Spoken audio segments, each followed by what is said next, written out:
Paris, the city of light. A place of romance, history, and dreams.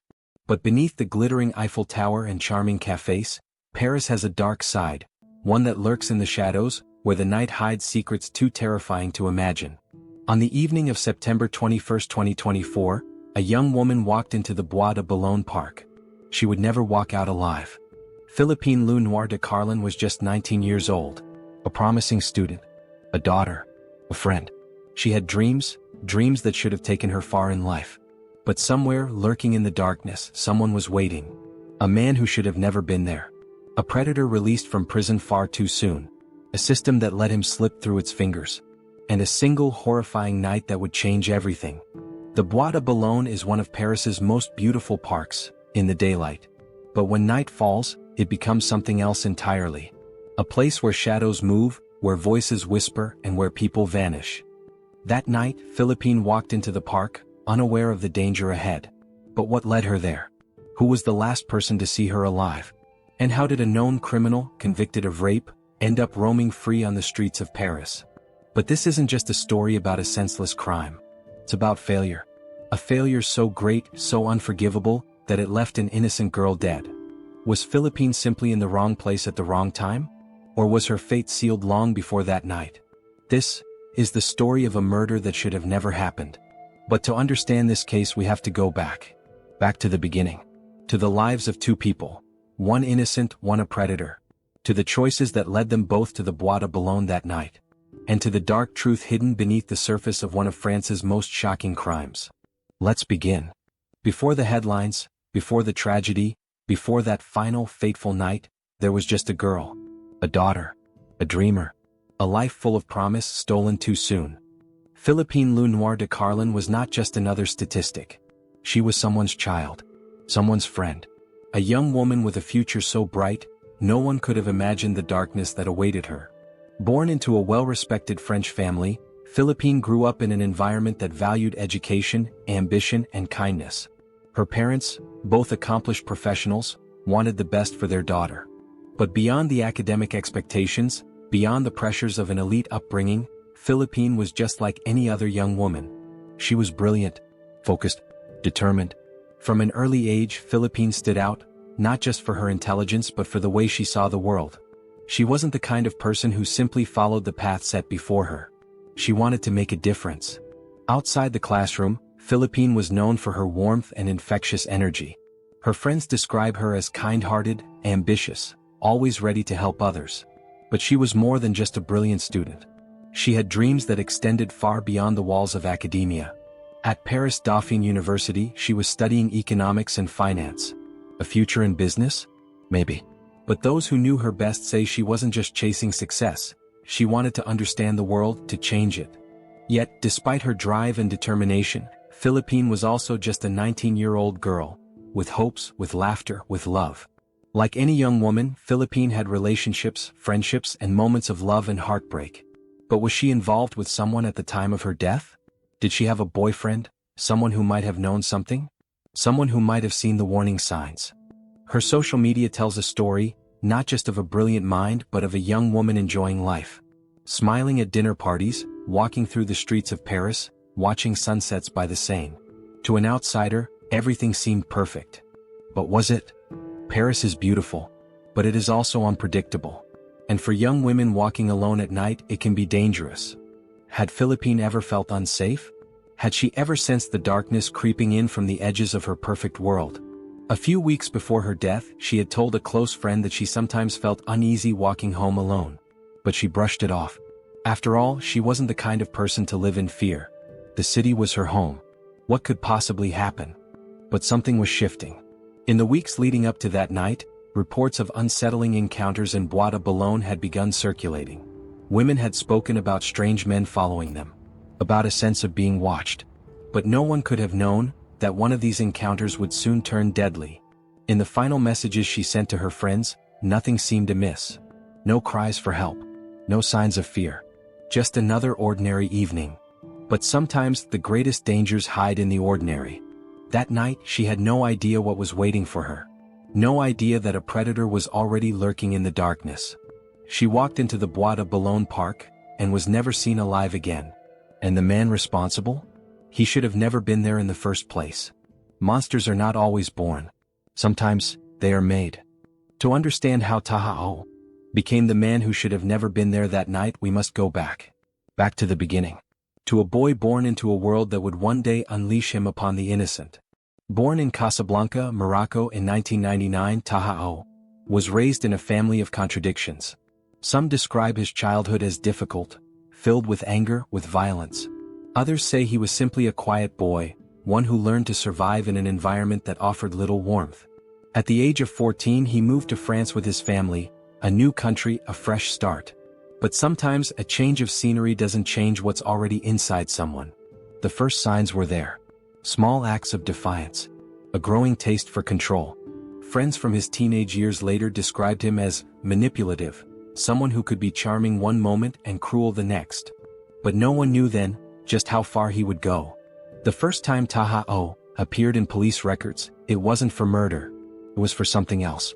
Something just as vile. In 2019, Taha was arrested for a brutal assault on a young woman in the suburbs of Paris. The attack was violent. The details chilling. The victim, a 22-year-old student, survived, but she would never be the same again. She described him as a predator in human skin.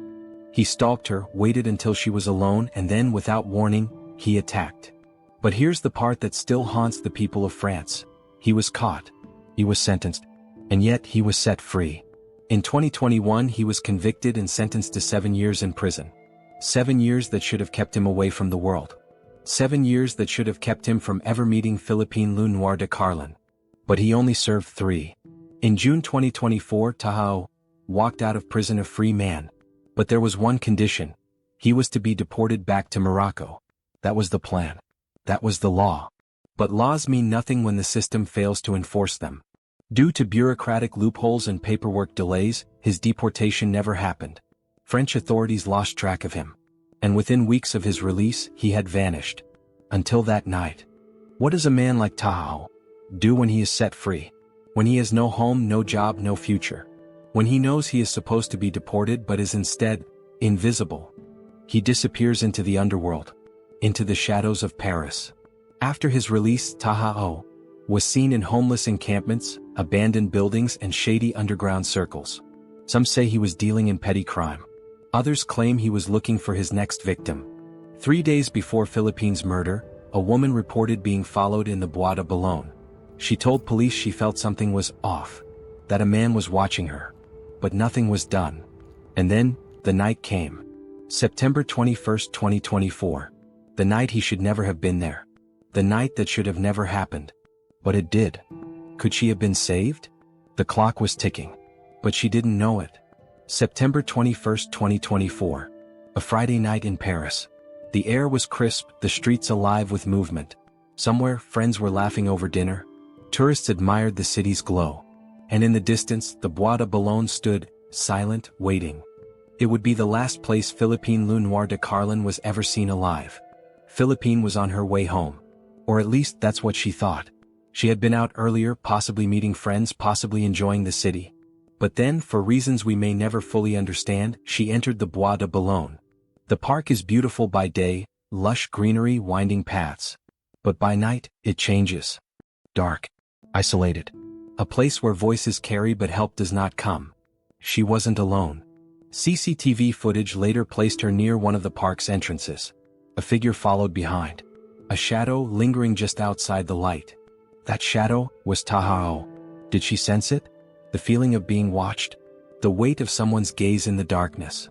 At 11:32 p.m., a jogger passed by, later recalling hearing footsteps, but seeing nothing. The park was quiet. Too quiet. At 11:40 p.m., Philippine's phone screen went dark. The last signal from her GPS. At 11:47 p.m., she screamed. What happened next was brutal. Unforgivable. The attack was fast. Merciless. Investigators believe Taha had been waiting for an opportunity. A lone victim, an isolated path, no one around to hear. Was it premeditated? Had he been hunting for hours, searching for the perfect target? Or was it a moment of impulse, fueled by his past and his darkness? The evidence suggests it wasn't random. Her body was found hours later, hidden near a wooded path. It was clear that Tahao didn't just kill her, he made sure she suffered. The scene was horrific.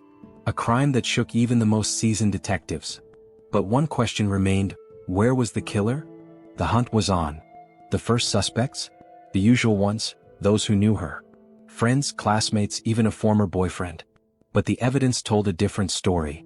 Security cameras, forensic traces, and something chilling, the same DNA found at the crime scene had been in the system before. A match. Tahao. But there was a problem. He was gone. By the time police connected the dots, Tahao had disappeared. He knew how to slip through the cracks, he had done it before. But this time, he had left something behind. A witness. Someone had seen him near the park. A description was given. And just days later, a passport flagged in Geneva, Switzerland. Authorities moved fast. An international warrant was issued. And in a dramatic takedown, Tahao was arrested at a Geneva hostel, just hours before he planned to flee further south. But even in handcuffs, even facing the weight of his crimes, he showed no remorse. His chilling words to the arresting officer? It wasn't supposed to be her. But what did he mean? Who was it supposed to be? Because Philippine should still be alive. And the real question isn't just why it happened. It's how we let it happen again. Paris woke up to a nightmare. The murder of Philippine Le Noir de Carlan wasn't just another crime. It was an explosion. A spark that ignited an inferno of public outrage, political fury, and demands for justice. Thousands flooded the streets. Candles burned at vigils. Protesters held signs with one simple question: how was he still here? Because Tahao wasn't supposed to be in France. He was a convicted predator. A man who had already attacked. A man who had already been sentenced. A man who should have been deported. But he wasn't. And now Philippine was dead. The French government scrambled to respond. They called it a systemic failure. They blamed legal loopholes. They promised reforms. But for the public, it wasn't enough. Because this wasn't just about Philippine. This was about every victim before her. And every victim who could be next. And then, another voice emerged. A voice from the past. The first victim of Tahao had something to say. She had been raped by Tahao.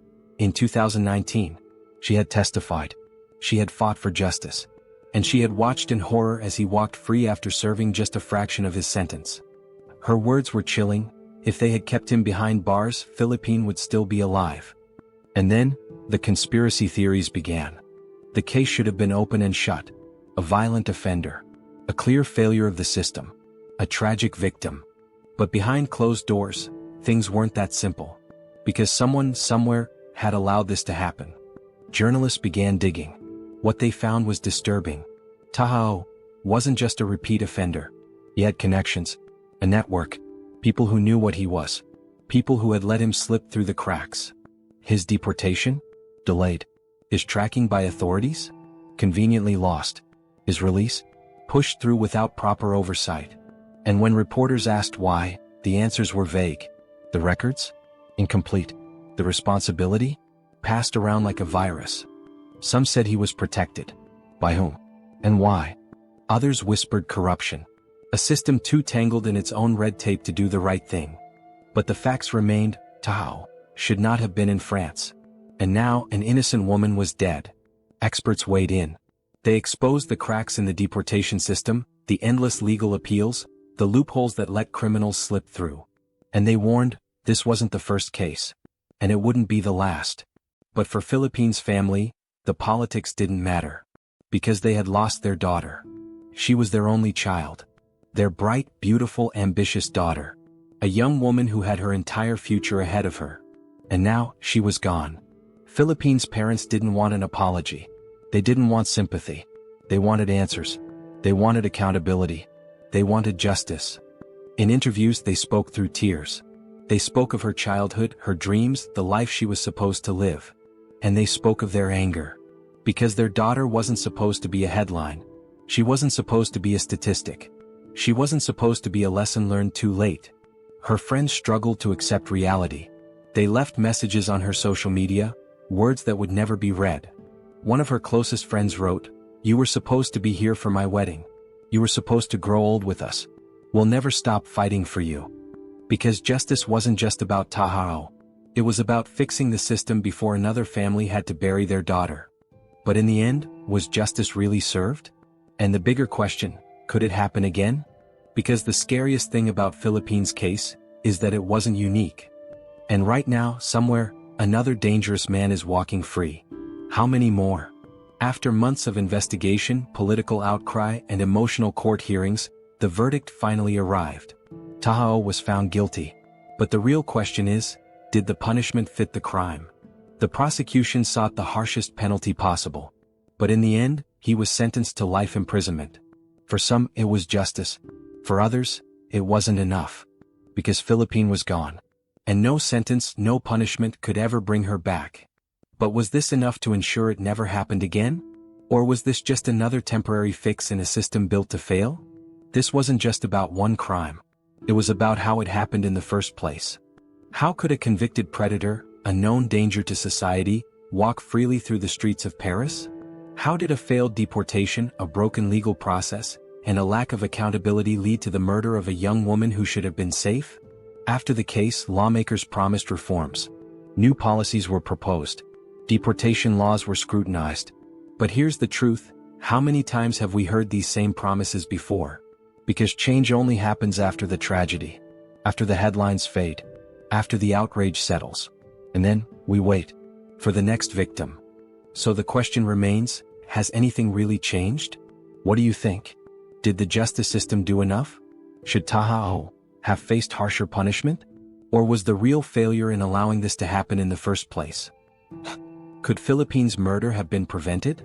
Let's talk about it in the comments below. I read every single one of your thoughts and I want to know, what do you believe? And if you found this case important, disturbing, or eye-opening, then make sure to like this video so more people can hear Philippines' story. And don't forget to subscribe for more cases like this, because the more we talk about these stories, the more we can fight for justice. Stay safe, stay aware, and I'll see you in the next one.